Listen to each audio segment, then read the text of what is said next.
Jim, I don't care what you say. Nick and I still say girls can be gamers too. Yo, what's going on, everyone? It's Brian and Jim here with Drink a Beer and Play a Game. And we have a special podcast here for you. And today, we got a special guest. And this is going to be a reoccurring bit. Who do we got with us, Jim? Well, Brian, welcome to bonus episode number 1 of the Power Hour podcast. Only for men, because men are the gamers. And we have to, of course, give a big shout out to our co-host for the bonus episodes. We're planning on doing this once a month. So, friend of the show, your friend and mine, the best hype man in the game, the one and only Nerdy Nick 91, our bud, Nick Castro. Nick, what's up, man? What's going on, guys? Right. Stop trying to get me canceled right away. Thank God this only goes out to the people who shell out the most money. Word on the street is Jim was really upset that Microsoft acquired Activision because no more harassment could take place. Yeah, what? he was furious. He's like, this is ridiculous. What? What's a little slap in the butt between friends and coworkers? What? How you doing tonight, Nick? Thank you for joining us. I know this has been plan in action for, we've been planning this for a couple months, I feel like, and now we can finally start it. Figured with the new year, get it rolling right. So how you been, bud? Oh man, it's been awesome. Took a break from like YouTube, social media during the holidays and whatnot, just because it's always busy, and it's already hard enough to keep everything going as it is. So I took a break, did a little update video on my channel, like New Year's Eve. But man, I'm glad to be here. I'm glad this is finally up and rolling. It's really, and I'm gonna get a little foo-foo here for a second. It is really an honor to like finally be doing a reoccurring show with you guys. You know, I feel like we bond really well and whatnot, and you know, any chance that I can get to just smack Jim's nuts, you know what I'm saying? It's the best hoot and holler and beer drinking time. I mean, I think it's only going to be fair, Nick, when you do come to PA and we can hang out, you and I have to have a nut slapping competition on Jim. Yeah. Good old Johnny Cage. Yeah. No. I get a say in this. Sure, Jim. Yeah. Get a say. Real quick. I walked into a door. Real quick. I just I wanted to give my fiance a plug because over the holiday season we got engaged. She said yes. So hell you know, yeah. the babe is gonna be Mrs. Babe towards the end of the year. So I just wanted to give her a little shout out right now. You should have her do a version of your call out for us. Oh shit. That'd be fun. I'll have her do that. That's awesome though. Now, man, we've obviously already said it, but congrats a million times. That's really awesome. She seems awesome. Yeah. So glad to see you happy. Glad to see you back. Like I said, I was happy to see you getting back into videos. Right. But like we said, this was something. It was a no-brainer. We really enjoy talking with you. We enjoy that you want to come on with us, and it made sense. Do a recurring bit. So right. In the honor, though, of our show, before we get started diving into what we're drinking, why don't you first let everyone know, Nick, where can they find you and where should they be subscribing? All right, so you can find me on YouTube's at NerdyNick91. You can follow me on Twitter. I believe my handle's BuffNerd, but my name is Drink a Beer, Play a Game promo guy. Woo woo! And you can follow me on Instagram at NerdyNick91, I believe. I should probably look at my links. Either way, they're going to be all... We'll put them below. They'll all be below, but we always like to throw that out there. So, right. But then again, this would kind of be a hidden video. Might be a little rough. We'll figure it out. They'll find Nicky. We'll still Nicky promote it on Twitter and stuff. And if you're not already if you are a patron listening, we truly appreciate you guys. And if you're not, then you're not hearing us. But either way, you should be following Nick. Right. Yeah. And to piggyback off Brian, like we definitely wanted to make it a little more, not just enticing, but to give people their money's worth, especially at the $5 and up tier. So we figured wanted to do something with Nick anyway. We wanted to do some extra content, wanted to do bonus episodes. It all just worked together. So we really do appreciate all the support that everyone gives us out there. Yeah, we're gonna have to get a Patreon exclusive Drink a Beer, Play a Game shirt, but with the promo guy in the shirt too. Oh, all three of us. Oh, yeah. Actually, you know what? Our buddy Optic, who does a lot of great things, maybe we can have me and Jim and you behind us doing the flexing and in character. There we go. It'd be awesome. Yeah. Yeah. We'll talk to him. We'll get things going. Yeah. So Nick, what you sipping on? I see you All smoking right. a little bit, but what are you sipping? So I've got from Phoenix Beer Company, Arizona Gold. This is just your standard blonde ale. It says malts, 2-row, Vienna, Munich, and wheat. It is an IBU of 15 and alcohol content of 5%. It's made and canned in Phoenix, Arizona. So you can see right here. Nice. Since you guys always talk about East Coast beers and I can never find them over here on the West Coast, I thought I would do the reverse and just, why not share beers from all around our country, right? Oh, definitely. To our viewers. Oh, 1,000%. I mean, someone's got to do it, goddammit. The way you're talking about that beer, it sounds like it's going to be not bitter at all, super light, should be easy to drink. Mm-hmm. And if anything, from a taste profile, you may get either a little bit of sweetness, but nothing too overwhelming. Yeah, it is a little on the malty side. I'm a little surprised, but overall, it's pretty smooth. I had these in the fridge. They were room temperature. I've had them in the fridge for maybe about an hour now. Okay. So it's cold enough. I feel like if it was just slightly colder, it might be perfect, but too cold and I wouldn't be able to taste too much. Yeah. Nice. What about you, Chambers? What you sipping on? Well, I've got me from the Handwerklich Gebraut craft beer. The first caller, first caller. Dude, learn your goddamn German. He's unfiltered. It's a Schlossen brew from Ivan Ellingen. She's 1691. Brewed according to the Bavarian purity laws from 1516. The bubble. Comes in at 5.1% alcohol by volume. And yeah, like any other purity law, it's basically just, let's see. What are the ingredients? Yeah, water, barley malt, and hops. And that's it. So, keeping it simple and standard, but here's the pretty short, simple to the sweet. A lot of gibberish on the cover, but, you know, that's how these Germans do. And, nice. Yeah, a Keller beer, which I've definitely not had before, so. A what beer? It says Keller beer. Oh, you said Keller. Okay. Yeah. I thought you said colored. I was like, what?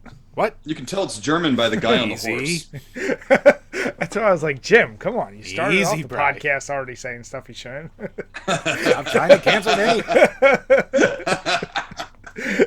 So Jim hates women. Jim. Well, this podcast is going to reveal it all for you. Nah, it's probably not any worse than I've said on the regular show. All right, so I am still going with my Otter Creek Brewing's Daily Dose IPA. It's that variety pack. It's 5.5%, and there's not much information. There is a little caveat here. Your daily hop allotment. An all-day, everyday IPA dripping with all the citrus and tropical fruit hop flavors you've come to expect from the OCB crew. It's a typical IPA. It's like we've said from a lot of stuff from Otter Creek. It's hazy as shit, so it does have that citrusy kind of juiciness to it. Their beers so far aren't like, oh my god, amazing. So far, 2 of their beers just have some of the coolest labels we've ever seen. But it's not bad for just a pick up and drink. And I forget, where's Otter Creek based out of? Vermont. So, yeah. I guess it's not bad for a Vermont beer. All right, so we got the beers out of the way. Now, the real question is, Jim, I know we have some patron questions this week. Yep. So what do we have? Yeah, so just because we're doing the bonus episode doesn't mean we can't be getting some more love from our lovely patrons. So, just like for everyone who's listening to this episode, you're in the $5 and up tier, so you get to ask an extra question once a month as well. So, first up from Burn Retinas, the better dank, or maybe he meant to say dark, but you never know. Better dank comedy director, Peter Jackson or Danny DeVito? Wait, did he say actor or director? Director. Danny DeVito or who? Peter Jackson. Well, the only dark comedy I can think of from Peter Jackson is Brain Dead, which is a great movie. I Is Dead Alive considered a dark comedy? Yeah, that's Brain Dead. So yeah, same movie. Okay. Yeah, which is a great movie. Call it by the name, people. Crazy, over the top. The Frighteners. That's kind of like dark comedy-ish. Yeah. That's with Michael J. Fox? Yeah. Yeah. I gotta look up. I don't know if you guys know off the top of your head. I don't know what Danny DeVito directed. Matilda. He did do Matilda. The Chokey. I want to consider like War of the Roses dark comedy. Or, so he did The Selling of Vince D'Angelo, The Ratings Game, Throw Mama from the Train. Throw Mama from the Train. That's one. War of the Roses, like you said. Hoffa. Matilda. Hoffa is a funny movie, even though it's not meant to be funny. Yeah, it is. Death to Smoochie. Oh, shit. Oh, okay. I didn't know he did that. Yeah. Duplex, which I never saw. That was Ben Stiller and Drew Barrymore. Dumb rom-com. Yeah. Queen Bee and Curmudgeons. So really, Danny DeVito's things would be Death to Smoochie and Matilda. And Throw Mama from the Train. And Jim, what was it? Frighteners and fucking Dead Alive. Was that it? I'm trying to look up his discography. Goddamn fucking, just give me a list of his movies. Stop looking at your hentai. No. Come on. Fuck. You would think looking up Peter Jackson and hentai would give me all of his movies, but it hasn't worked so far. Meet the Feebles, Wars and Brain Dead. I'm trying to find one. Hot Fuzz, he did. Oh, he did? Yeah. Well, I think. No, I'm sorry. He made a cameo. He wasn't director. Yeah, he was cameo. No, those are all not Stephen Wright. Who the fuck? I forget his name. Who directs them? Yeah. He did The Lovely Bones. Edgar Wright. That famous comedy. Isn't that a Mark Wahlberg movie? Yeah. He did The Hobbits. I mean, those were comedies, right? It's funny because he got big feet. Man. All right, Danny DeVito. Yeah, just for Death to Smoochie alone, he's got to win for that. But here's the deal. I will say, without a doubt, I would take Dead Alive over any of those Danny DeVito movies. Death to Smoochie's good, but it's not Dead Alive good. Like when you have I think it was reported as a movie with the most fake blood ever used during that final lawnmower scene. And when that giant zombie chick basically sucked him up through her zombie vagina, it was ridiculous. So, and he fought and when the guy is fighting the baby in the playground and like throwing him against the post, it's such a ridiculous scene. Yeah. So you know what? I'm going Peter Jackson just for that movie. What about you, Nick? What do you think? He's a tiebreaker. Yeah, because like when you brought all that shit up, I was like, damn, those are some pretty fucking gruesome moments. You know what? I'm gonna have to go Peter Jackson. God! Yeah, fuck you. It's quality or it's quantity over quantity with that. Yeah. For Sorry, sure. Jim. Death to Smoochie's more of a dark comedy. Like fucking Dead Alive. Death to Smoochie's not as good as Dead Alive. But that's not a dark comedy though. It's just like, gore fest. It's as dark as it is. It's dark, but it's not meant to be a comedy. It's just funny because of how over the top it is. Jim would know because his life is a dark comedy. Yeah. Exactly. Yeah. I relate very well. Jim, I would know. You're like, it's so dark. It's got this meaning, and it's like, ugh. Like, no. Sometimes dark can be funny too, Jim. Yes, that's what the fuck are we talking about? God, we talked about you losing and that girls can be gamers. Come on. Don't you throw the program? Don't Jim. You throw double negatives at me? But I will say, Matilda is an underrated movie. Let me say that. Oh yeah, childhood classic. That movie as a kid. Yeah. Fucking Pee Wee Herman's in that movie. Oh yeah, he is. I forgot about that. Yeah. Jim, remember that kid that had to keep eating all the brownies? Vaguely? It's been a long time since I've seen chocolate cake. Oh, chocolate cake. That's right. Yeah. Yeah. I remember that scene. I was like, oh, just that scene and like very little else except for Danny DeVito parts stuck out for me from that movie. But yeah, no, I did not realize Danny DeVito directed as many movies as he did. So I'm surprised he didn't list, like, I'm sure he's probably directed some fucking Always Sunny episodes, too. He must have. Yeah, for sure. Um, You know, I think he even, like, temporarily adopted the actress who played Matilda during that whole movie because, like, her mom was sick or something like that. She had a fucked up upbringing, yeah. Yeah. Yeah. Story behind that movie is pretty cool. Wait, what happened? Yeah, it was just him and his wife basically had like guardianship over her during the time of the filming of the movie. Oh, excuse me. And just like that alone kind of like always puts a warm spot in my heart for that film. No, yeah. Danny DeVito's a legend. Oh, yeah. Which is funny, in the movie, he plays a fucking absolute dick. Yeah. Oh, yeah. That's always like real life, though, where like the people who try to portray themselves as the nicest are really just always scumbags. Then the people who portray themselves as scumbags are just little sweetie hearts. Right. Yeah, it's funny. I'm looking through. He hasn't directed any of the It's Always Sunnies. Really? But you know who has done many of them? I know Mac's done a shitload. Mm-hmm. Yeah, well, number one, shut up, Jim. What? Number two. God, fuck the Patriots. This is a one and done. Coming. Jesus. Fred Savage did a shit ton of them. That's right. He has done a lot of them. Which, I mean, I didn't realize. I thought he only directed like one or two movies. Maybe he does a lot of television, but I didn't realize he did It's Always Sunny. So, shit. Yeah, no Danny on that. I'll be damned. I would have thought it was surprising. you. Yeah. No, but Burn Retinas, thank you. That was a great question, and Jim loses again.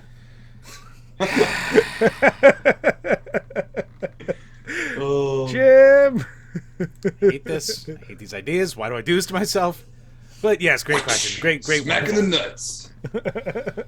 Oh, great. A new sound effect and thing that Brian can pop up on there. Sound clip. Jim, I am going to figure out a way to animate you getting slapped in the nuts and put it on the screen every time. With Nick slapping him. That same guy who did our intro. I'm going to hire him again just to do that. I'm going to Johnny Cage split, look like I'm about to punch, and then just go whoosh. See? Idea machine there, Jim. Oh, this is just turning out great already. What a wonderful idea this was. But yes, no, great question. Next up, and well, last up for this week, from Gamer Astral. Favorite fast food place? Oh, shit. Did we do this one before? We did have it before, but we can rehash it. So I think you and I said the same. I mean, at the end of the day, it's kind of always going to be Taco Bell for me. Fuck. Of all the fast food spots, I'm always like, I do love a good burger, and you can go back and forth on a million of them. Arby's is good, but it's not an everyday. Like, if I think fast food, I go Taco Bell. That's almost always going to win out for me. So, yeah, it's kind of a no-brainer for me. Taco Bell. And Jim, like I said, I think you were the same, right? Oh, yeah. No, I'm a big old-fashioned Taco Bell boy. I don't know where this diarrhea meme with Taco Bell comes from, or maybe just because my body's about 40% Taco Bell at this point, but I mean, I'm a famed shitter over here. And Taco Bell, I was going to say, you literally used to shit after everything you drank and ate, so Taco Bell is nothing new to your system. Right, exactly. But, yeah, I mean, that was also when it was just, a constant stream of put the food in, poop the food out. Put the food in, poop the food out. So. Now what about you, Nick? Yeah, I was like when I said, oh shit, when you said Taco Bell, because that's what I was thinking.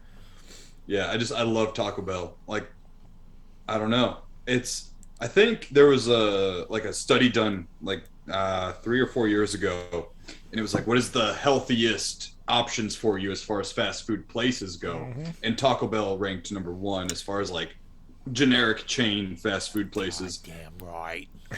Yeah, I think I do remember seeing that, and I remember like almost making that same joke, like, oh, see, like I'm eating healthier. I'm having some Taco Bell because it's like it's a little less trans and saturated fat. So it was like, oh, I'm saving there, and like their carbs aren't as heavy because look, I got lettuce and tomatoes. Yeah, exactly. Yeah, but no, it's funny. When we did talk about this last time, so you know, being more West Coast, I'm assuming you have all the same chains, but like, do you? They've got their bullshit like Jack in the Box and their fucking what? You don't have Jack in the Box? I don't know. Do you? We don't have that.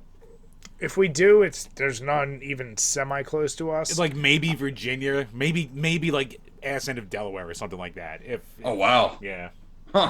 Where you're at though, do you have like the In-N-Outs near you? Oh, I have an In-N-Out like a mile and a half away from me.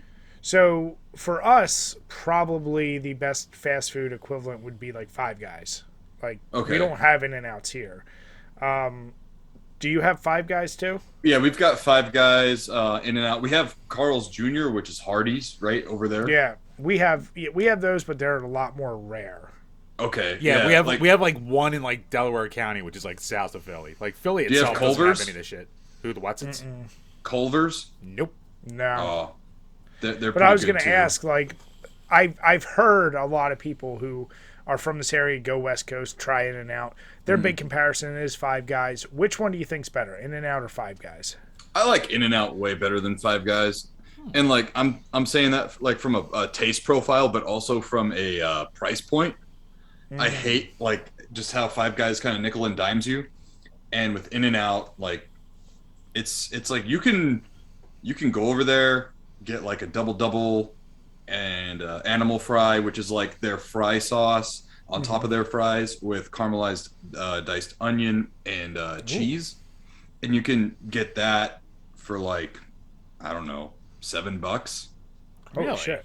Yeah. Five Guys is not cheap, and like I said, Five Guys is the first burger place where I'm like, your basic burger, unless you ask for a small, is the double patty. So they like always get you.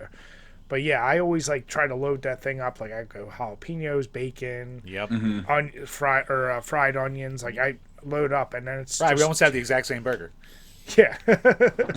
But it's In-N-Out is one I want to try, and I hear people talk about it. But which one did we go to? Good. Which one did we go to all hungover? Was it Jack in the Box when we were in Nashville, or one of the bachelor parties? Because it had like the buttered buns and all that crap. That's Jack in the Box. That's Jack in the Box. All right. Yeah, it was a sloppy mess, but it was like perfect hangover food. But they even have like a late night menu. Oh, they know their clientele. Yeah, you can't get it until like after 9 o'clock. Really? But yeah, that's fun. That's a good touch. You know what it is? That's all the leftover meat and shit that wasn't used earlier, and they're like, these drunks will fucking eat that. Yeah. You know what's funny though? Where I live, I'm right in between, California and like Texas. So in Texas, Whataburger is like the joint, and then in California, it's In-N-Out. So I actually have both fast food chains here in my city, like at every street corner. Nice. Yeah. Which one do you prefer between those two? It's going to be In-N-Out. Whataburger is good, but their buns are kind of like a little dry. I got you. And it I don't want to bite into my bun and see like the browned part of the bread like flake. I know what you know what I mean? Mm-hmm. Yeah. They do have a really good green chili burger, but I don't know. Whataburger is kind of bleh to me. Yeah. Now, what about like so for us? Obviously, the big chicken debate would be KFC, Chick-fil-A, or Popeyes for us. Do you have anything outside of that? Hey, Churches is still around. Yeah, that's what I was gonna say. Churches is like almost exclusively in like all the hood neighborhoods. Like that's where that thrives. I do have to say they had the best biscuits. What are you trying to say, Jim? I don't know. They just.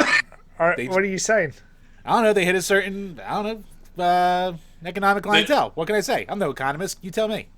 Why would they only be there, Jim? I'm just asking questions. Hey, I'm not saying. I'm just saying that's the place where I sees them. Right? Why can't girls be gamers, Jim? Yeah. Because they lack the fast twitch muscle reflexes that men do, obviously. You've obviously never had a good hand job. Look, when you're me, good or bad, it's still done in 2.5 minutes. So, doesn't really matter. Oh, God damn it, Jim. Yeah. When you live my life, you're a quantity over quality kind of guy. But the quantity's low, Jim. The quality just comes from his Pamela Henderson Yeah. Oh, we've been ribbing India so much, dude. I'm sorry. This is like every time we have you on. Anyways, back to fried chicken.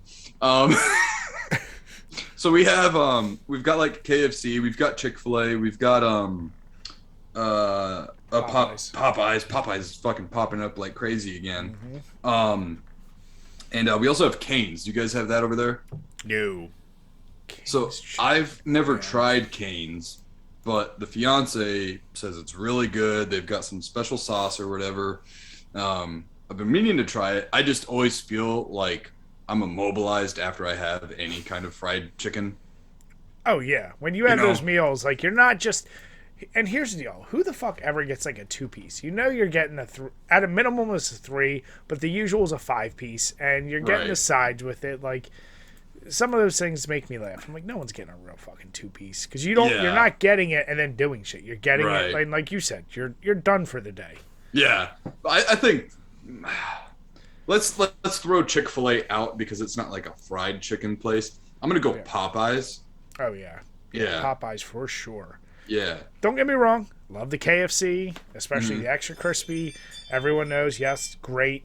But yeah, I'm kind of over KFC. With the only thing that had me hooked on KFC for a while were their famous bowls. When those first came out, I was like, holy shit! It's like a whole meal for like $3. Didn't they get rid of shit too? They did. They the potato wedges.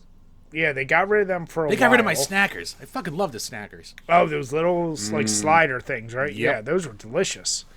Yeah, KFC's fallen off. Plus, near me and Jim, there's like 1, maybe 2, semi even kind of close. But yeah, I have Popeyes real close to me, and I used to always love Popeyes because I have a lot of jobs in Baltimore, and I would when you go down, one of the rest stops had a Popeyes, and it was like one of the ones I would just always stop at.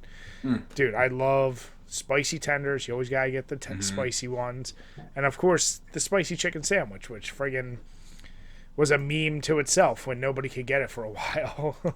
Yeah, I'm gonna say look, the sandwich is okay. Oh yeah, it didn't deserve being sold out the way it was. How people were stabbing each other. Yeah. Now, Brian, there was more of a want for that than a fucking PS5. I know. Well, that's what I was gonna say. Xbox Series X. It was nuts. The original, like, hey, we don't have enough of it, and then Xbox and PS5 are like, yeah, we'll do that. Food FOMO. Now, sorry, what were you gonna say, Chambers? Now, Brian, do you consider it fast food or just like low end restaurant chain with like say a Crown fried chicken, like Crown Royal or Royal Farms? I would put that the same way as I would honestly put like a Boston Market, like, or any of it. Like it's you could put Chipotle in there too, or like Salad Works. Like, what is that? That's still kind of fast food. I mean, it's definitely fast food. Yeah, it's like, do you consider Subway fast food? Because it's the same kind of style, right? It would have to be. Yeah. That's what I'm saying. Like, we'd have to now lump all that in there and say all that shit that is really you could dine in, but you're never going to. Maybe you're not. Yeah, no one's going to a Subway, Jim, and just, I'm just gonna sit here. Right. It is a nice time, and I get to look at the tapestry on the walls. It is relaxing, and I have my me time. I don't know about you guys. Anytime I go to a fucking Subway, all the tables are always fucking uneven. Drives me nuts. Yeah. Yep. It drives me nuts. And let's be honest. We all know when you're getting your Subway, at the end, when you see those cookies, you gotta get one of the cookies because they are pretty goddamn good. I don't look at them. No, you just avoid them. Yeah. Damn it, Nick. Eat the cookies. Yeah. I look at the sandwiches, and then I look up at the menu, and then I go over to the register. Nah, that is a good question. But, of true fast food, I go Taco Bell. I'm waiting for something else to pop up. Some true contender. Like an AEW of fast food joints that, like, shakes people up. It's like, oh, I'm diehard for this now. Sure as fuck wasn't Sonic. They tried that up here. Yeah, we got it. It didn't work over there? Nah. There's like one remotely near, like a couple popped up, like, because they were mostly like south of Philly, and then a couple popped up, and then like with the exception of like one, they all died. Oh shit, Sonic's it's good. I like it. I was gonna say like I've only eaten there like twice. I enjoyed my stuff, but kind of similar. I found like I paid too much, then I was too hungry again soon after. But their buffalo chicken tenders were pretty good. Yeah. I forget what else I got, but I was like, they're fine. But it wasn't enough for me to be like, man, I'm craving some Sonic. So They have this thing called like a brown bag special where it's like 2 burgers, 2 fries, 2 drinks for like $10, something like that. that's pretty good. Yeah, it's not too bad. I always got bloody shits from Sonic. Every time. You get bloody shits from everything. No, I do not. That's just called hemorrhoids. Yeah, I do have that. Jim's turning into the flood. Yeah. Jim. Blood. That's better than being called a boomer again from the old Left 4 Dead days.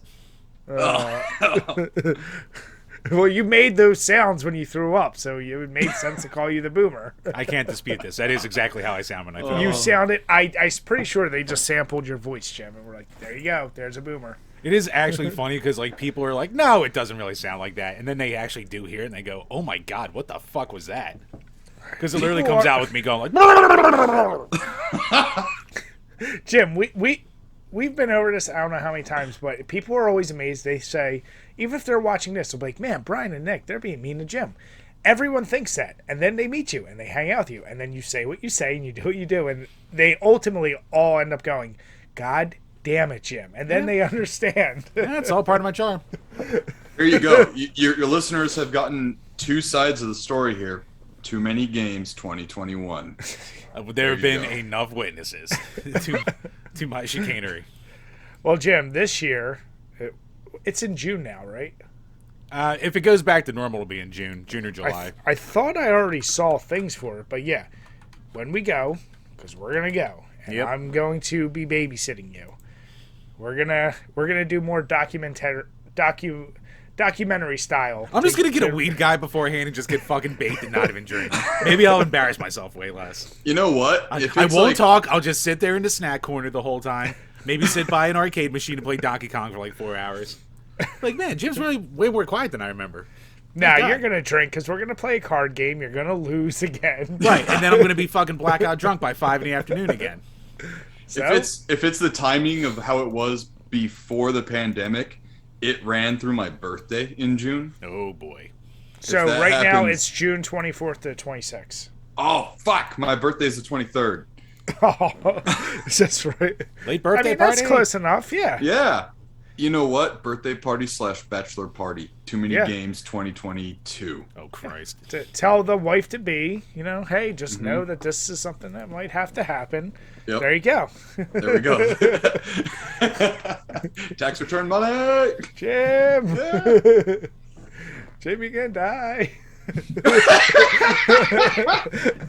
Nick's fiance's gonna be like, Nick, did you fist a fat guy when you're at that game convention? She's like, why is your hand still stink? Why is he still on it? Hello. I brought him early for the wedding. Nice.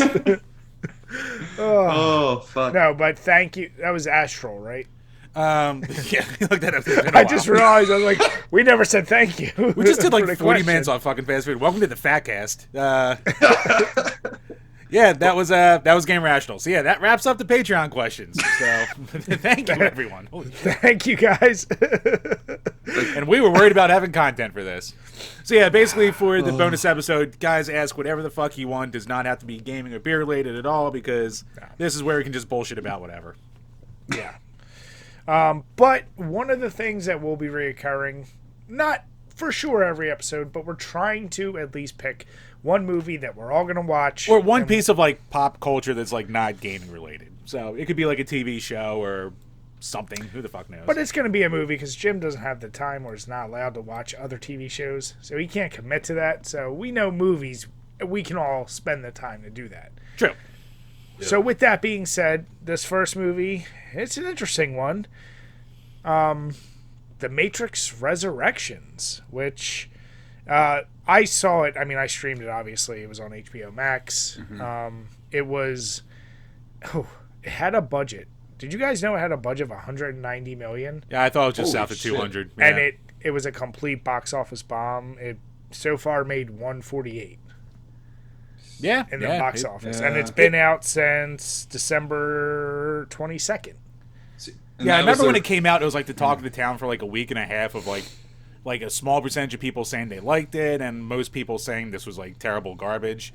So I was like, this is topical, so we'll hit it a month later. But yeah, still a thing that people are talking about and have very strong opinions on.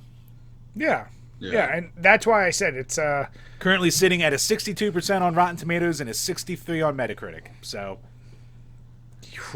well, I'm actually slightly above average. That's higher than I was expecting with how much now people the are Rotten saying they hate Tomatoes. What is the fan rating? I should look. I never go by critic rating on Rotten Tomatoes because I can't trust that. Like the fan rating is usually where I stand closer to most of the time. Audience score 64. Okay, so it's right kind of close to critics. I wonder how that compares to the sequels, because people loved the first one, but the second one people tolerated, the third one people shit on. Yeah, and full disclosure, I loved all the Matrix. Matrix Reloaded, 73 critics, 72 audience. Yeah. And then Revolutions was 35% critics, 60% audience. Wow. So, yeah, the third one is the worst, well, from a Rotten Tomatoes standpoint. But here's the deal. I like those movies because I was just hooked into that concept.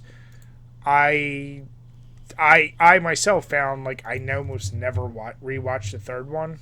I mean, that first one is still a masterpiece. It's in my top 20 favorite. Like, it's a great movie. The second one I actually enjoy, especially some of the battles with, like, those twins and that weird shit. Yeah. Third one, meh. But, like I said, we're here to talk more about the fourth one, so... I was going to say, Nick, well, Brian, you just blew through it with your history with it. Nick, what's your history with the franchise? Yeah, so, like, it came out in 99, so I was 8 years old. I wasn't allowed to watch it. I remember my parents and their friends... youngins. Right?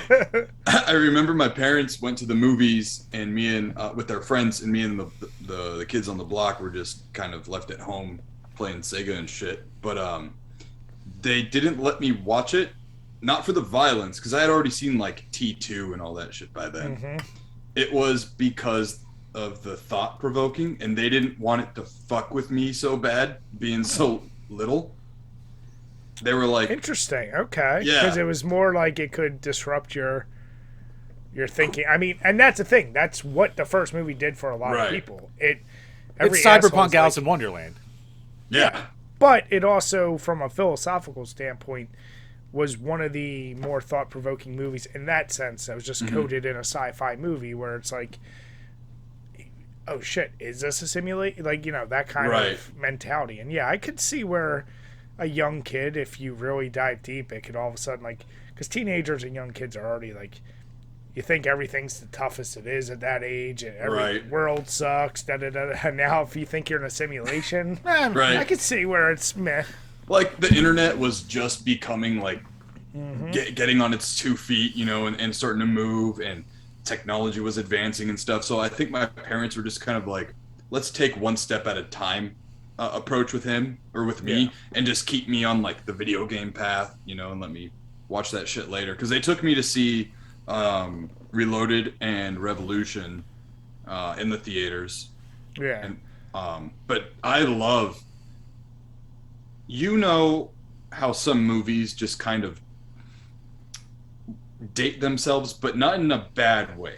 Like it's almost like watching a period piece, because when you watch the first Matrix, you're in like peak 90s. You see the big ass computers, you hear the techno club music, even with the clothing and whatnot. I don't know, it's such like a time capsule. Yeah. So that movie will always have like a special place in my heart. I actually showed the fiance the original trilogy 3 weeks ago, and because she had never seen them. So when I started the movie, I paused it real quick and I said, listen, number one, like, don't ask any questions because they'll be answered. And number two, this is gonna make you really kind of like think, and it might like kind of disturb you a little bit, because even myself rewatching the trilogy, I was like, fuck, dude, what is free will? And then it got me thinking, like again, and I don't. If you let the movie take you for a ride, it'll really take you for a ride. Oh yeah, and I legit like I have a few books on like Matrix and philosophy, and it goes over to shit that's already it's age old stories retold. But what you just said, the free will, like, would it be better to live ignorantly and in bliss, like everything's good, everything's fun, or do you want to be in the real world where everything's complete shit, but you're free and life is terrible? Like, it's a legit question. It folds in with destiny and fate. Bliss, damn it. Well, Jim, we know your answer for sure. Give me the fake steak. I still think I taste it, goddammit. Jim, now here's the question. We know in video games you don't appreciate or care about stories. You don't dive deep. So what did The Matrix mean to you? What do you call it? You know what? Like, I always, like, people shit on the sequel. Like, the first one obviously is, like, perfect lightning in a bottle, like, movie. Like, everyone loves it for a reason. Like, it's fantastic. And then the sequels, everyone either loves them or hates them. And, like, I actually kind of enjoy the, like, the psycho babble bullshit, like, philosophy that they go into with, like, 2 and 3. Especially with, like, in this one, he's called the Architect. What the fuck was he called? The No. In the first one, he was the Architect. In this one, he's the fuck, what's he called? It's just a play on Architect. It's I'm gonna have to look this shit up now. Obviously, I was going to take any notes. The analyst. The analyst. Analyst. That's right. Yeah. So, like, when, like, the whole scene in, like, Reloaded, when the Architect's going through his word spaghetti and shit like that, I was like, hey, this is all still kind of cool. And, like, even though it had bull crap of, like, what am I supposed to do? You know what you have to do. When will I know? You'll know when you have to know. Like, you see it on its face value, like, this is fucking stupid. But it's also, like, there's some deeper shit here. And even though, like, you could break it down to it's still just dumb kung fu movie trying to be smart, but or like Baby's First Philosophy book, but it's still like I enjoyed it for what it was, and like I like Reloaded a lot. Like Brian said, like I like all the action scenes. I think they're awesome. I like the big titty leather girl in there. I like the psychobabble and all that bullcrap. I thought it was cool, and then I thought Revolution's kind of shit the bed. So. Yeah, like, I always enjoyed the movies and crap like that. It's funny you bring up your fiance because when I was sitting down to watch this movie, my wife was like, so what do you have to watch for the show? And I was like, the new Matrix movie. She's like, all right, I'm going out. So, no interest at all in sitting with me to watch that. None. So, she went out and had a night to myself. It's pretty nice. Nice. So, yeah. I'll say this, though, about the third one. And actually, I want to go back and watch the Animatrix. Like, I think I tried to watch it at the time, and I was just like, I'm not in the mindset for this. Like, it was a little bit too out there, even though I know it fills in a lot of, like, cool blanks and backstory for the whole lore. Right. But with the third one, what got me, too, as, like, a younger, I was, like, maybe 11 when that one came out. I was really big into StarCraft at the time. Ah, my man. And the mech suits, or whatever they used to defend the They were just like the Goliaths. Yeah, they reminded me so much, and I was like, this is fucking awesome. Yeah. Yeah, that was part of, I guess, why I didn't like Revolutions was all the real world scenes. Like, it was really cool looking, but that never grabbed me, and I felt it spent too much time in it, and I was like, okay, now I'm checked out. Well, I mean, they spent a half hour just shooting at the ceiling, basically, so... Yeah. When they're invading Zion. They're just like the whole goddamn time. I won't lie. Until the Dragon Ball Z fight between Neo and fucking Smith, but yeah. One of my biggest fears is getting stuck in a train station like Neo did. That one, yeah. That endless loop, like, God. So now the real question is this one. The first thing I want to say is, before you guys watched it, did you feel like me and think, why? Like, it seemed unnecessary. I'm not plugged into the Twitter world and stuff. Like, I didn't think people were clamoring for another Matrix. So I don't think it was something like a fan request. And I kind of just went, they're making a new one. And I felt like it was very under-marketed it wasn't very well, like, well, we know it wasn't well received, but at the end of the day, it was just kind of like, why are they doing this? It just felt really weird for a project to even come out. And like I said, that has nothing to do with how the movie turned out. Just before it came out, like, where were you thinking when you saw this first preview or heard about it? So when I first heard about it, I was kind of like, whoa, okay, how or why? Like, right, like how you were like talking about it. But I was also kind of genuinely curious at the end of Revolutions. Did Neo in fact die? And what is to happen now that there's peace or at least coexistence? So that kind of intrigued me a little bit to see like kind of where it was going to go. And then, you know, in the little teasers they dropped to show like a new actor playing Morpheus and whatnot, I was kind of like, okay, is this like, what are they going to do? So it did kind of like intrigue me because just pure genuine curiosity. But I was also like, this could have, at the time I was thinking like this could have been a comic or it could have been a book. You know, why waste so much money on something that's been dormant for like 15 years? But what's old is new. Yeah, and what do you call it? Like, I agree. Like, outside of like the internet, and even they didn't start dropping trailers until maybe a month before it came out. Like, it didn't have a long cycle of like hype being put behind it, which was it was definitely kind of weird. Like, I saw the previews and I was like, oh, you know, this looks interesting. Like him at the psychiatrist office, them talking about the Matrix, and him taking blue pills and shit like that. I was like, all right, you have my interest. We'll see where they go with this. And yeah, I mean, I was like, I know the backstory of like for the reason why it happened is because Warner Brothers was like, oh, we want to have another Matrix movie. They were just like, fuck it, we want to try and milk this cow again. Let's see if we can do it. And they basically said that they were going to do it with or without the Wachowski sisters now. And so basically Lana was basically like, all right, I'll do all of it, and basically kind of made a fuck you to Warner Brothers. And like that's the reason why she like rushed in to do the movie. Right. Which is part of the reason, and I guess we can kind of dive in with little bits and pieces. Like, yeah, and we'll just say right away, like, it's going to be spoilers. So if you want to watch it now. If you have no interest, then don't worry about it. And if you've already seen it, you know what we're talking about. As of today, January 25th, 2022, it's no longer on HBO Max. So I actually had a funny story about my experience with HBO Max. So what'd you do? So we originally had we were like sharing an account with my wife's sister, and when I went to log, damn it, Jim. No, it wasn't my account; it was theirs. So when I went to log in, what do you call it? Like for whatever reason, it wasn't working. I was like, "Fuck this! I'm not texting them and waiting until tomorrow and shit." So I was like, "I'll just pay fucking for a month and then cancel it right away so I can watch it. Like, what's $10-15? I don't care." So. Right. I set up for the wrong account, and then I set up for the basic, not knowing I needed to do the $15 account. So when I went to click on it, I was like, fuck, this doesn't work. So then I went to try, nope, it gets better.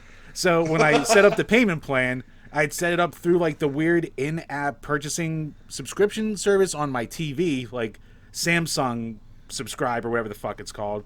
So when I went to upgrade the account, it was like, okay, what do you call it? Just go to your subscription provider and upgrade from there. So I went to the Samsung thing, and there's absolutely no option to change my thing at all. I was like, you're locked in. So I was like, what the fuck? I guess I'm fucked here. So I just like instantly canceled it. So I had a month of just the basic bitch plan, and I just wound up torrenting it anyway. How are you alive? Like, how do you function in this fucking world? No wonder you would stay plugged into the Matrix forever. I fuck it up. I find a way to get to the end goal anyway. That's how I do everything. That's amazing.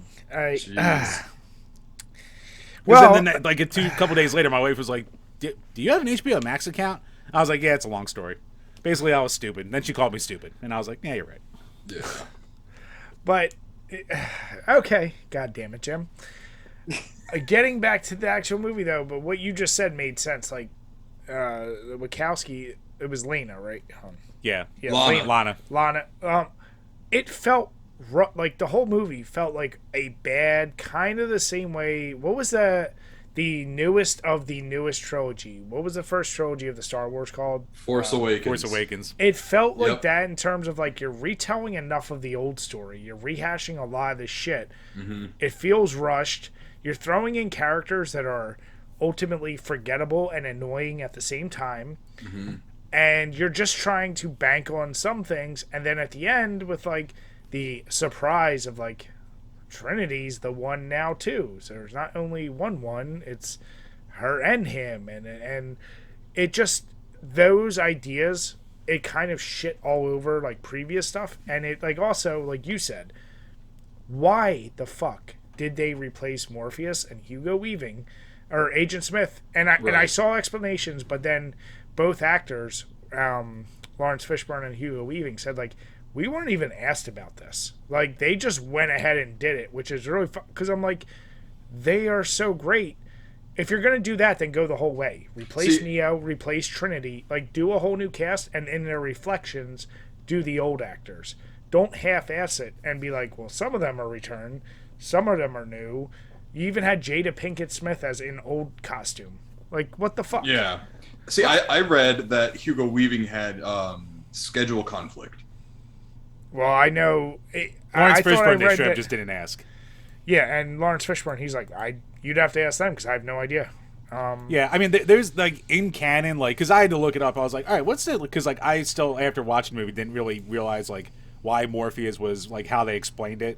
So basically, basically in canon, like it's actually kind of cool because they incorporated like all the extra lore, like tied it into the movie. So like they pulled shit from the video games, and apparently like. The real Morpheus died during events of the Matrix Online, which was like an online-only computer game from like the mid-2000s. So basically this new Morpheus was like Neo's subconscious when he was making the modals in the game, which was like an amalgamation of his memories of Morpheus and Agent Smith like thrown together. So that's why Smith was an agent or Morpheus was an agent at the beginning.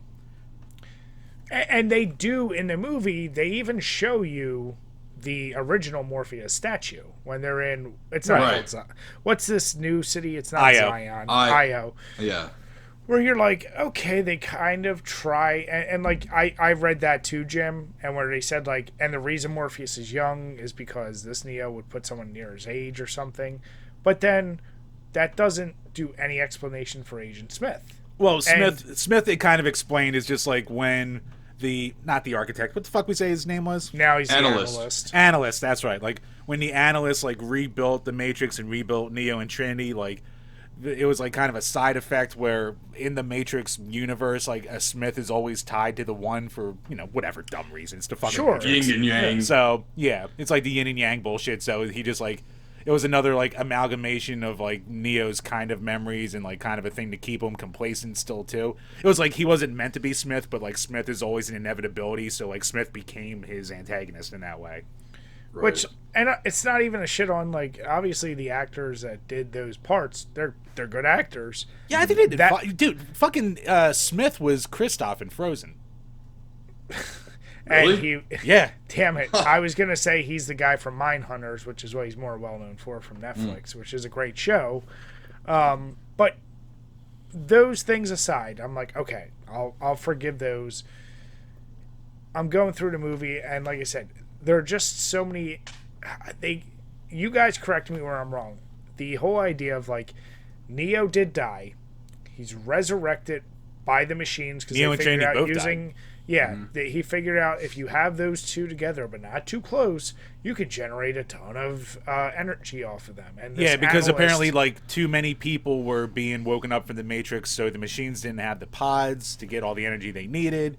Yeah. So the analysts found a way around it with, like you were saying, with, like, keeping Neo and Trinity at, like, a certain distance from each other, but near each other.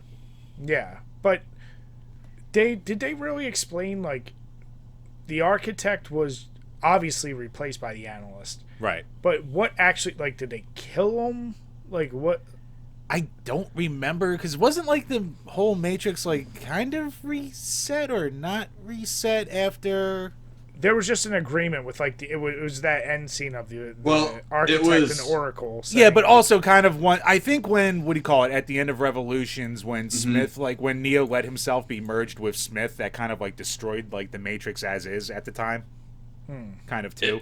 I think what it did was it reset everyone to what they were before Smith kind of like possessed them or whatever.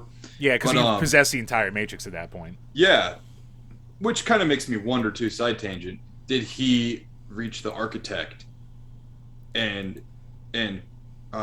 possess the architect too from the original trilogy?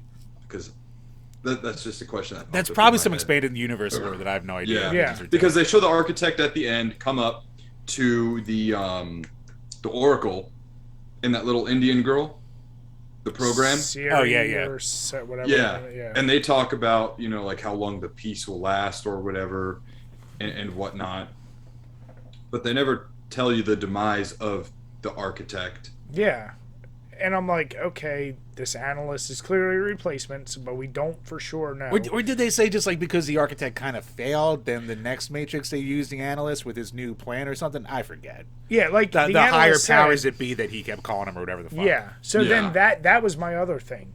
So they kind of throw out there like there's something above the architect and the analyst, these higher powers, which is an easy cop out for boring writing.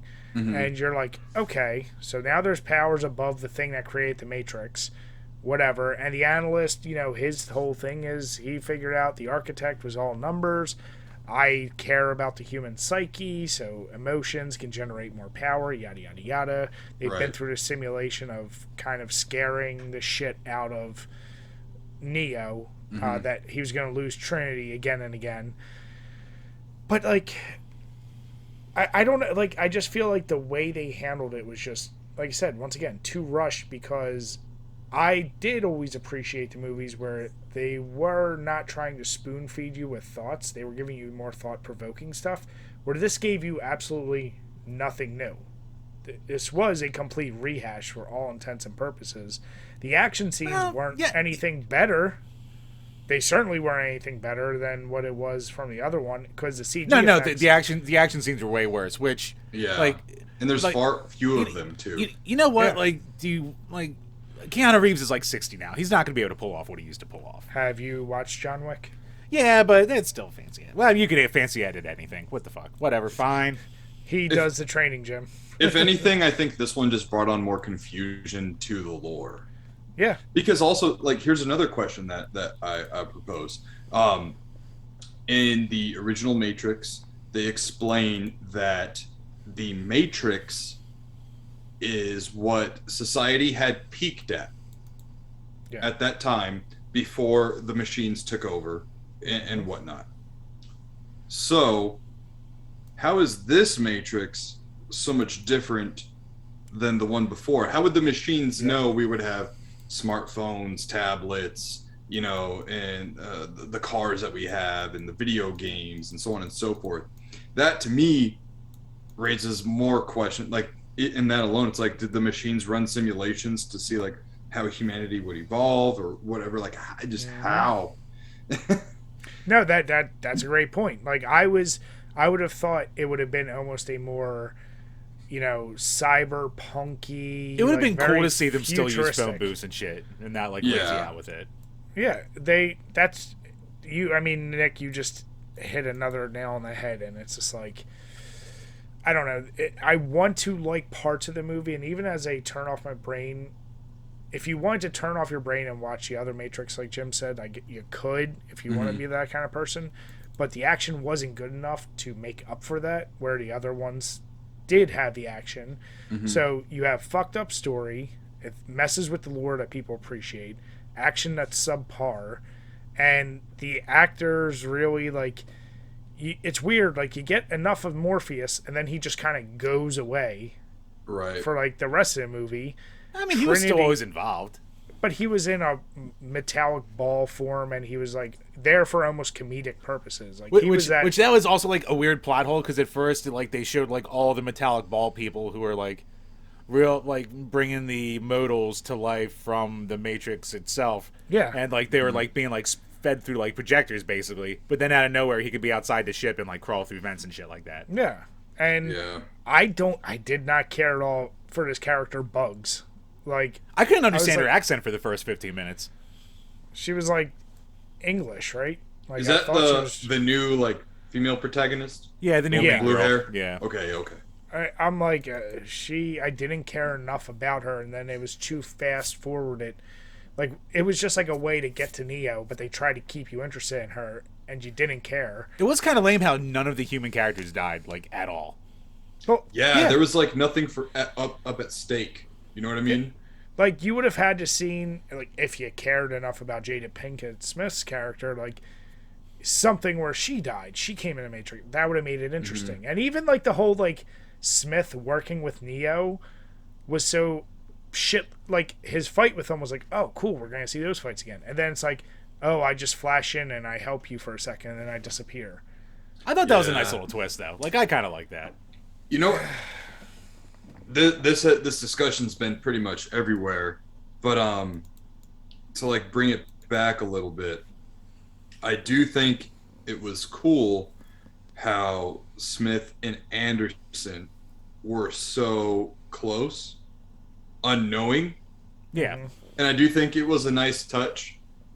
Corny as it may be, Smith had no idea what to do during that raid in the office. So he grabbed the gun, and then when he grabbed the gun, it's like his programming kicked in because he is a program. So once he picked it up, it kind of was like, you know, achievement unlocked. And then it just, he was like... It broke for him the same time it broke for Neo. Because that was the moment where Neo was like ready to accept something was different. So then, it caused the short circuit, if you will, in Smith as well. And when he yelled Mr. Anderson, even though it wasn't, you know, Hugo Weaving, it was still like a very, you could tell the actor was doing his best to portray that like deep-seated hatred for Neo. Yeah. I mean, like I said, I did enjoy that scene and the scenes with him and Neo fighting and some of their interactions. Like their fight in the bathroom in the basement was the best fight in the whole movie. Exactly. So. Yeah, that was very that was like almost like shot for shot of their subway fight. Yeah. The only thing they missed was the goddamn handout and then the hit of the throat. Yeah, but what I thought was cool is they got like the 1,000 punches all at once. That was pretty cool. And they didn't try to like do any more extra CG than what was done in the first Matrix. Yeah. You know, did anyone else get those like goosebumps when they like, you know, would miss a punch and they would hit the wall and you hear that like clay pot like breaking sound as they punch through the bricks like instantly? That was a nice. I was happy to see they did that. And, I was like, even fucking with the right in the Morpheus nostalgia fight, right there. Morpheus fight when they did it with the wood, they did the same thing. Yeah, Link would have jizzed his pants had he heard those notes. The clay shatter. But here's the deal, like, the only quote-unquote power, like, this new Neo power is, like, this, like, force boom, I'll call it. Like, that was his, like, big thing in this movie. Which I don't remember seeing him doing that in the other movies. I mean, it was, like, a more struggled version of him just putting his hand out and stopping bullets and shit like that from the Which he old did ones. later, though, with the helicopter and then everyone else. He's still stopping bullets. Yeah, but I mean, like, he had to put his all into it because he wasn't as powerful as he was before because he'd been, like, you know, rebuilt and subdued for so long. So I thought, like, in universe that made sense. Right.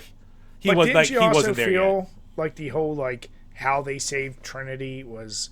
Once again, it's too convenient. Like, it was almost became like a, I'm going to use a shitty example, but like an Ocean's 11 movie where it's like, all right, we get this person here at this moment, and then you do this at the exact right time, and you cause a distraction here.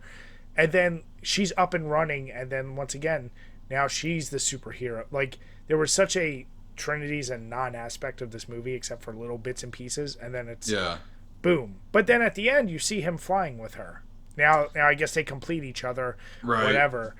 But I'm kind of like, okay. It didn't make sense to me that she, as soon as she woke up, she was like full powered, ready to go.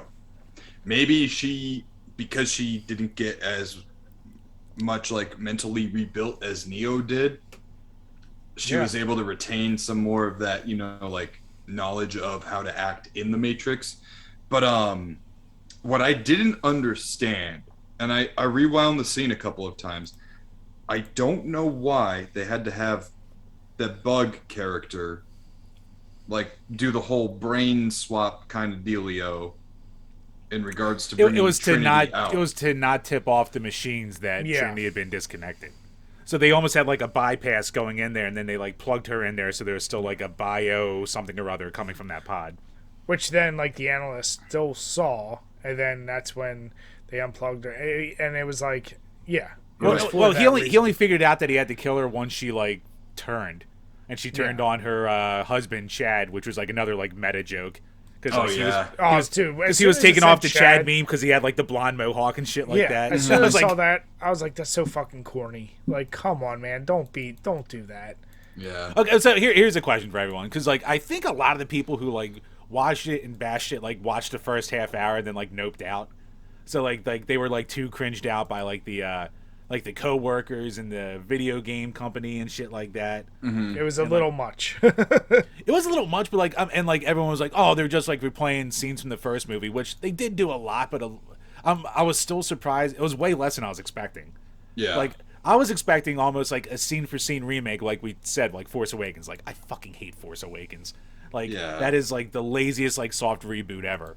Where this, I was like, all right, like they do overdo it with the old scenes, but it was still less than I was expecting coming in, and it was still like a means to an end kind of deal, at least.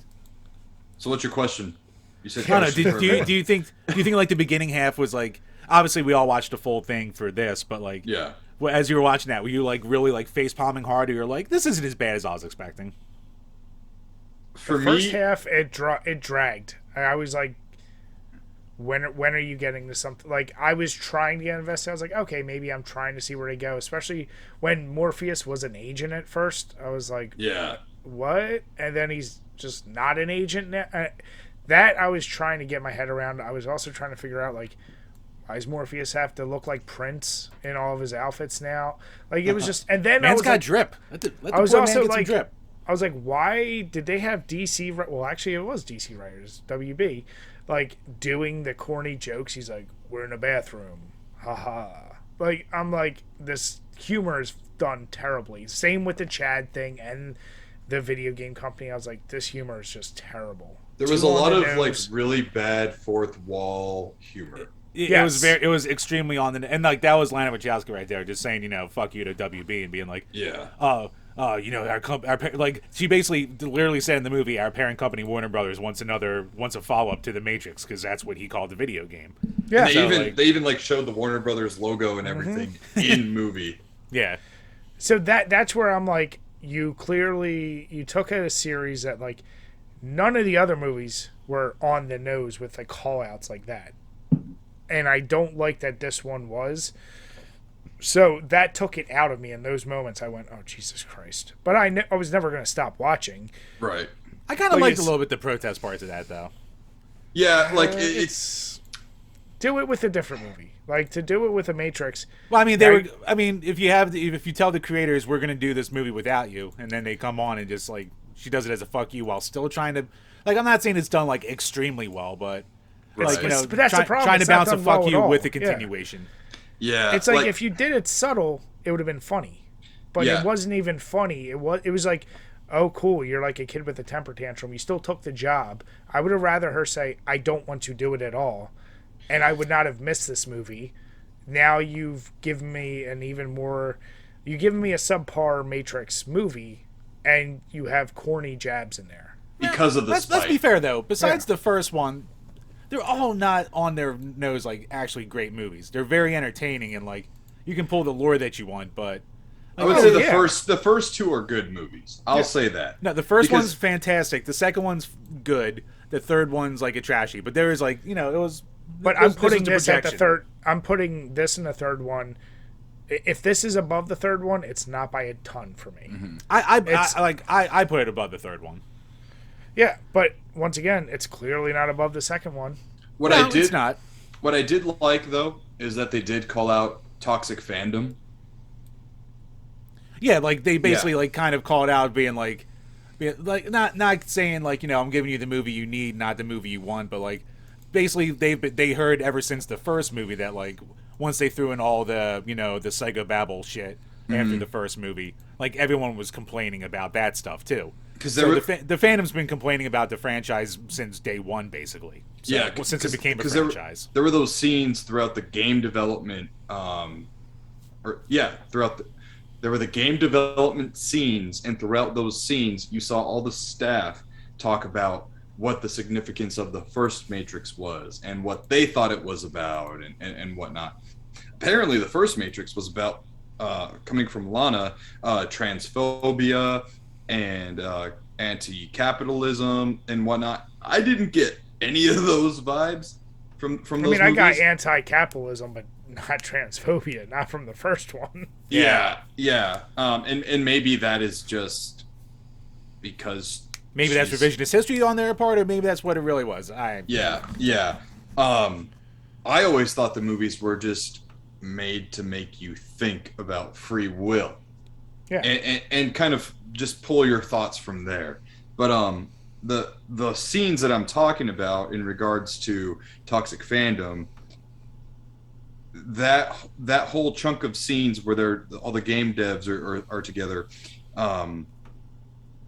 is very meta. This whole movie is very fucking meta, and it's kind of hard to like pinpoint certain parts to call out certain things because it's just overall fourth wall breaking. But well, it's really just like the first like 25 minutes is just like pure straight meta, and then and then it becomes like a Matrix movie, and then like anytime I keep fucking trying to say anytime the analyst talks, and it's like kind of meta-ish, but yeah, it's like a weird.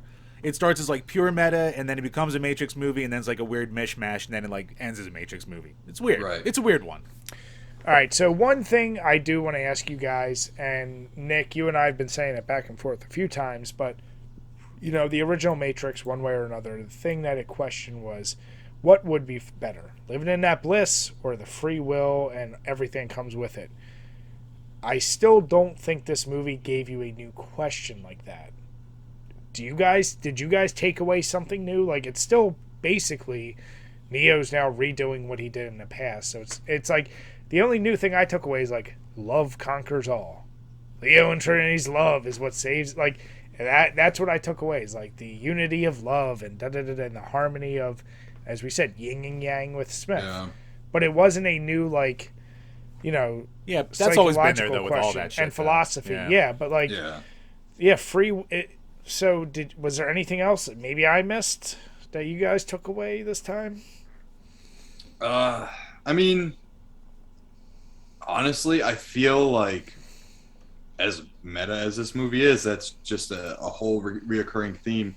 This movie, I don't think was made for the fans. I think this movie, in all of its contents, was made for like a fuck you to studios, not just Warner Brothers, but I think Lana was trying to send a message to studios in general, like, don't fuck with what's not yours, because if you do, this is what's gonna happen. And I don't really, as far as story goes, like if we're looking at the movie just as a movie, all the outside bullshit aside, this movie was mid-tier eye garbage, or because one thing I was going to say too is they got rid of like the green filter when they're in the Matrix. Yeah, it's weird that they didn't have that. And I don't understand. Like, I know Keanu's new look, is now to have a beard and the long hair. And they kind of explained that away, too, with saying, like, the analyst, all the times he had to remake the Matrix, because it blew up every time Neo and Trinity got too close. So right. Yeah. Maybe it was just, a thing with his new vision, blah. Yeah, so, like, I don't know. I would rewatch it to catch what I missed. Mm-hmm. Because there are certain things, like, I need the modals re-explained to me again. I want to see the scene again where Bug is doing the whole transfer-free Trinity thing. And also just little Easter eggs that I missed, I think the film did good with explaining what had happened throughout the 60 years that the movie, with the time lapse and everything, I would really be more interested, instead of seeing this movie, I would be more interested in seeing a movie from the human's perspective and then from a single machine's perspective on the Civil War that took place with the machines. Like the in-between. Yeah. That would have made such a better movie, in my opinion. Because, and also, too, correct me if I'm wrong, but didn't the machines breed the humans? No, that they just enslaved them. They artificially, I think, inseminated them. Yeah, they had to artificially breed humans, like you're saying, I think, okay, because that leads me to wonder. Yeah, that leads me to wonder, because they always say, like, oh, I was born, in the real world, or you were born hooked up. Because because if that were the case, then how did the machines run out of humans? Yeah, I would have thought. The only way I see this going anywhere interesting is have Neo and Trinity have a real baby. Yes. Then you just send it off on, and you can get rid of all the old characters, see what happens from there. But yeah, and I think to answer your question, I think the only real new message that came from was like that whole feeling of like you can never go back and expect like the same that you wanted from before and expected from before kind of deal. So that's why you had, like, glasses kind of thing. Yeah, so that's why you had like, a new look for the Matrix and like, new people with powers and new this and that. Like obviously with all the other bullshit aside, but yeah. Another thing of like, don't like you can't go back 25 years and expect to get the same thing you had from then kind of deal. Yeah. All right, guys, so then the final judgment is, what grade are you giving it? Nick, we're going to start with you. Okay. So I know a lot of this podcast or episode, we've been kind of ragging on the movie. There were still things I liked throughout the movie. But, okay, one thing we glossed over real quick that I really liked was the Frenchman. Oh, him coming back? Him coming back in the most ironic way, because he used to be in charge of the deleted programs and whatnot, and now he is a what do they call it? A banished, or no? That's from fucking Halo. They're I can't remember. Yeah, I know what you're talking about though. Shit. Yeah, but they were supposed to be like deleted programs, but they're still lingering around, and now he is one of them. I always thought I thought that was really cool. When that scene happened and the fiance and I were watching, I was like, it's the Frenchman, He looked all fucking Jumanji, like, what year is it? That's what I thought right away, Jumanji. Yeah. And he actually got away, didn't he? He did, yeah. I think he did, yeah. Yeah. So, I mean, there were cool And by things. the way, Nick, they're exiles. Exiles. Yeah. There we go. Yes. So I did like those like little things here and there. I did like how Neo couldn't see himself for himself while he was in the Matrix. Thought that was a cool touch. Yeah.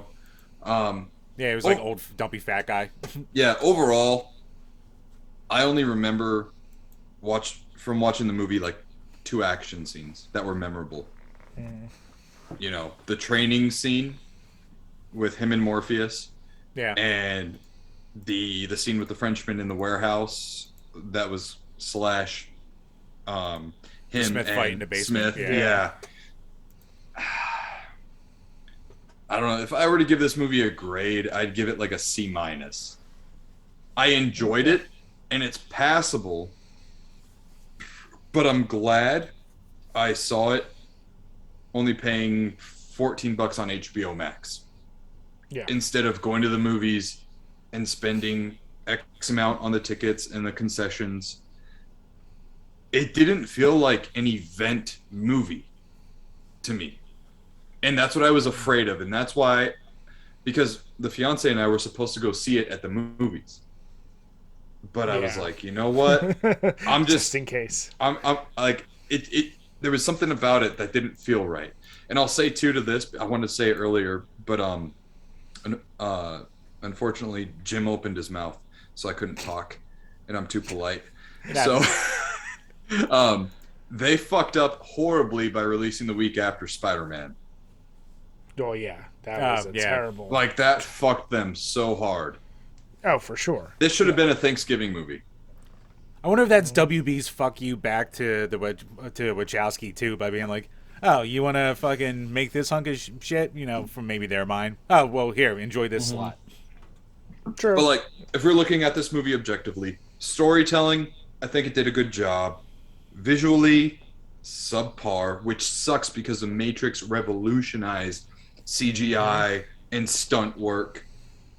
Bullet time, all that, yeah. Yeah. Choreography. And, like, the movie was ultimately predictable. Yeah. The more you watched it, the more you knew exactly runtime, was. Yeah. Yeah. Yeah. So that's my final verdict on it. A C-. If you are a HBO Max subscriber, wait for it to come back on and watch it. But there's better stuff out there that's coming to the theaters that I would rather spend my money on, or Fandango gift cards that I got for Christmas. Yeah. So, yeah. What about you, Chambers? Where are you at? The movie is a mess, but I enjoyed it so much more than I expected to going into it. Like, I don't know what it is. Like, by the end, like, I did wind up, like, caring about this story and see, even though it was predictable, but just seeing how it, like, worked itself out.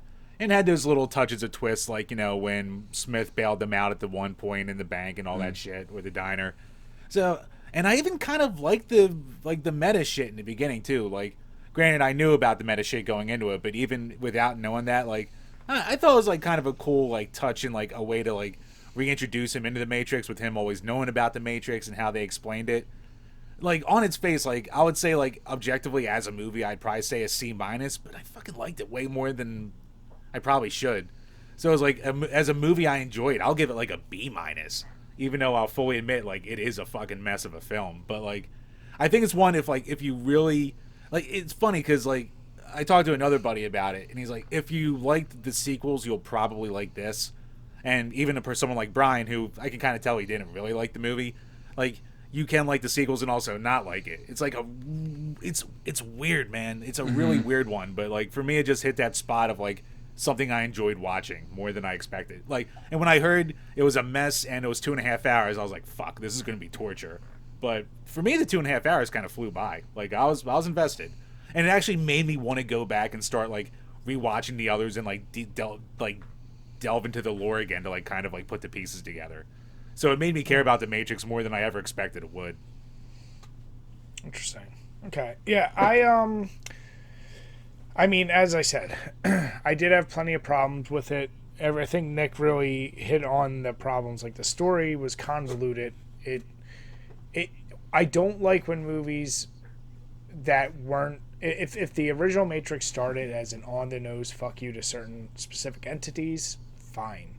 But that wasn't what it was. Lena had her issues, and now it bled through the movie, and it took me out of the movie enjoyment experience. Some things were explained well, like you said, that 60-year time gap. You're like, okay, I guess that whatever makes sense. But a lot of other things, you're just like, so what happens next? Like that whole thing, the analyst saying, Neo, you look like this because I've run simulations. So is this yet another simulation that the analyst is running? Because if every time they've gotten together and it explodes, and in theory, that's what happened this time too. So I'm like, okay, there's a lot of issues there. It is a mess though at the end of the day. And yeah, Nick, you actually pretty much stole my score, a C-. It's definitely not in the D category. It's not a failure. I was at first thinking kind of a C, but then the more I thought about the movie and getting ready for this episode, the more I was like, just the decisions made seem petty to me. And if the meta shit was done like as a fuck you to WB in a more clever way versus, once again, I don't like the on-the-nose shit, and the humor just went fully flat to me. Like, there were so many scenes where it's like deadpan, and I was like, the fuck are we watching here? Like, this is just stupid. If they got rid of some of that, I'd been like, okay, whatever. Get rid of the cringe shit, and you should have done a little bit more with Agent Smith. like I said, that dude is a good actor. Mm-hmm. Him and Neo scenes, the fight scenes, that was the best fight scene in a movie. I would love to have seen one more of that. So yeah, C- is the best I can really muster up for it.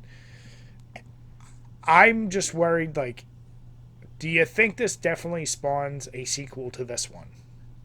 Honestly, with or without the Wachowskis? Honestly, probably not. Yeah, because the way the film ended, where, you know, they flew off together and they kicked the analyst's jaw off, right? Yeah. Which was actually a callback in the movie to when she said... When she was saying, I want to kick him in the jaw hard. Yeah. Yeah. There was something about we get to choose, or we're free to decide. Something along those lines. They're going to reshape it because they're both the one. They're going to reshape the world now, Yeah. basically. Yeah, which kind of seemed like a definitive end, right? But that was the same exact as the first one. Neo flies off. Yeah. And you know what? They did a corny ass whoever the female band was that did the remake to Press Against. Oh. scene. Yeah, the girl who was pissed on the fan in the crowd. Is that the one? Yeah, it was the piss band. That pisses me off even more. I was like, you even went as far as to just do this female band's cover of Rage Against the Machine. I was like, this is so corny. Now, like, that ending kind of killed it for me even more. I was like, ugh. So yeah. Yeah.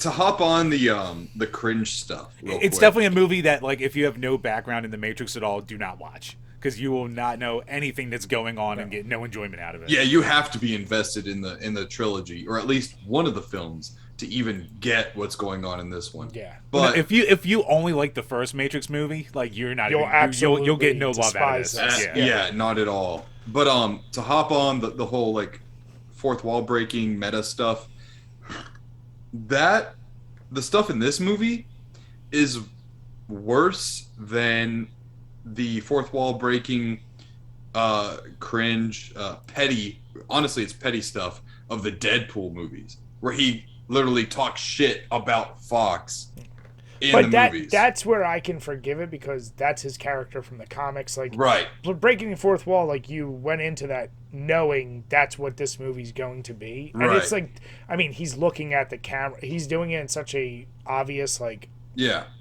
that's why I said the Matrix was never that. Right, and that's what makes Deadpool's character always was. Yeah, and that's what makes the whole scene where Morpheus comes out of the bathroom stall so fucking, like, I'm going to fast forward this. A second time viewing it, I'm going to fast forward this scene.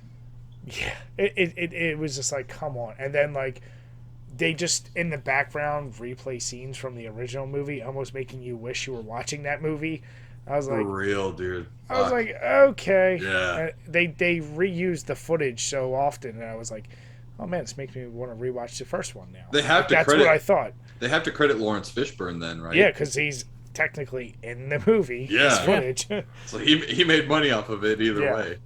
But yeah, so, I mean, Nick and I both C-, Jim B-. Recall when Jim lost earlier. It's not a shocker, and we all know Jim's taste. Look, I was pleasantly surprised by it. I can't fucking help it. I know it's a mess. You can help call out shit when it's shit, Jim. You know what, though? I do not like... I said it's a mess, and I said for my enjoyment factor, I gave it that. But yeah, it's a mess of a movie. Like I'm saying, like don't see it in the theater. Don't watch it if you don't care about the Matrix. Even if you do care about it, there's a 50-50 chance on whether or not you like it. Right. Jim, here's the thing. When we go forward with other movies, you got to realize now that's the standard you set for what a B- is. So as soon as you see a good movie, it's automatically an A+. Well, like, you just set that standard so fucking crazy. Like, that's why you set grades. My standard is how I felt about it while watching it. That's why I gave a certain Legend of Zelda game a certain score I gave it in a certain video that's coming out soon. Okay. I'll say this, though. I didn't like how they undermined the Keymaker.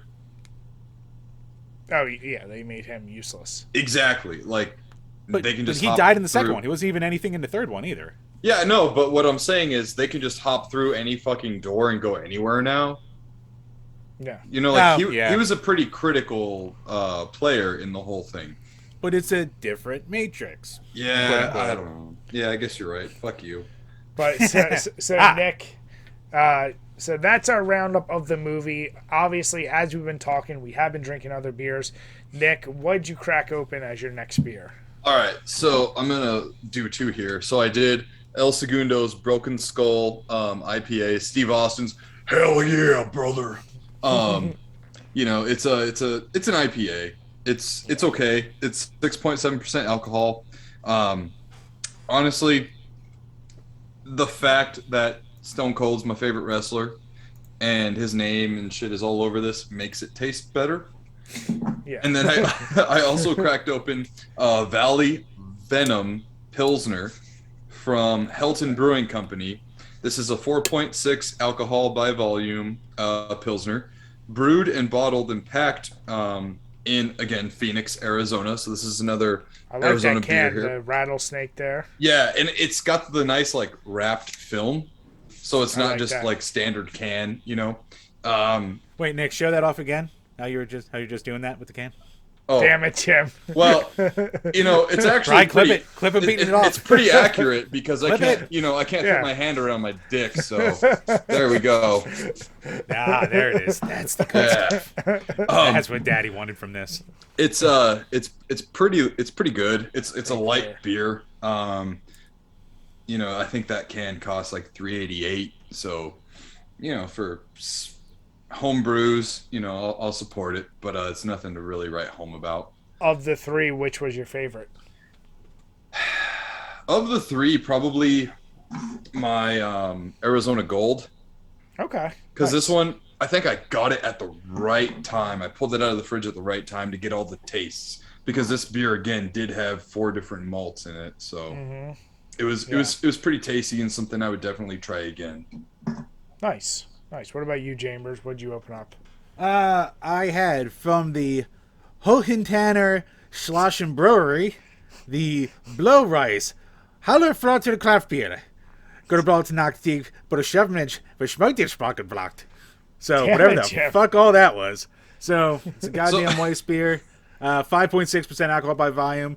You know what? As like I was drinking it and we were bullshitting, nothing stood out. So it's a perfectly fine Weiss beer. I didn't not enjoy it, but like there's nothing I can say that set it apart from any of the other Weiss beers I've ever had. So first, Jim doesn't think girls should be gamers, and now he's supporting Nazi Germany. Great, got it. Yeah, I mean, Jesus. Basically, I mean that's what Jim's in for. Did you see the can of your second beer, Jim? The dude on the horse was this. He was doing this, dude. What? Oh my God. Yeah, exactly. I fucking Jim. told. Yeah, I said it way earlier. And Jim, by the way, I now have the clip for this episode. Which one? What, of me with the Nazi beer? You yelling off Nazi stuff while Nick jerks off a can. What can